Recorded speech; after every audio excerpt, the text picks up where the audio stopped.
Well, moving on now, attacks across Iraq on Tuesday killed nearly 30 people, making July the deadliest month in 2013.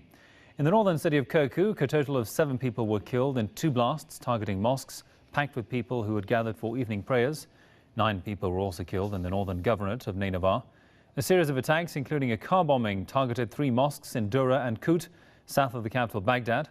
At least 12 worshippers were killed in these attacks. The recent death toll brings the toll from violence in July to 638. Over 1,440 people were wounded through July 23rd. Nearly 3,000 people have been killed so far in 2013. Meanwhile, people are preparing to mark the martyrdom anniversary of Imam Ali, the first Imam of Shia Muslims, on the 21st day of the holy month of Ramadan amid tight security. Let's go to Washington and talk to Professor Nabil Mikhail with George Washington University. Welcome to the program, sir. Professor, first of all, how do you explain the latest spate of violence in Iraq? It is very regrettable, especially if it occurs in the holy months of Ramadan. But of course, there are many indications about why it is occurring. For one, there is an activism as a result of the conflict in Syria and the penetration of extremist groups into Iraqi lands.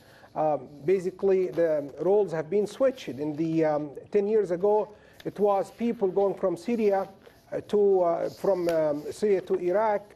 Now Iraq is influencing Syria, but again, Syria is sending people back to Iraq. So it's like a pendulum swinging from one side to the other. I would attribute it to the lack of strict monitoring and scrutinizing of the borders. It's also an urban phenomenon because it does not occur in countrysides, and it exploits a security loophole always during the time for prayers, which are holy moments.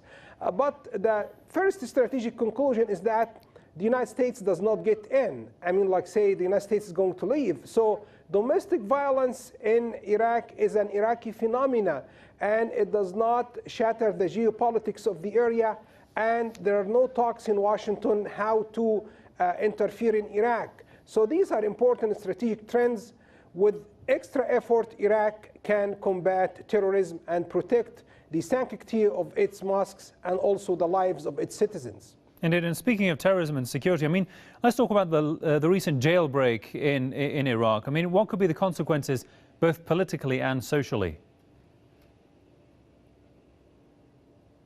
For one, it's a very targeted operation because you are mobilizing all of your effort toward a certain location. So it's a very well-studied operation. And the security apparatus in Iraq has to stop this, has to understand the mentality of the criminals.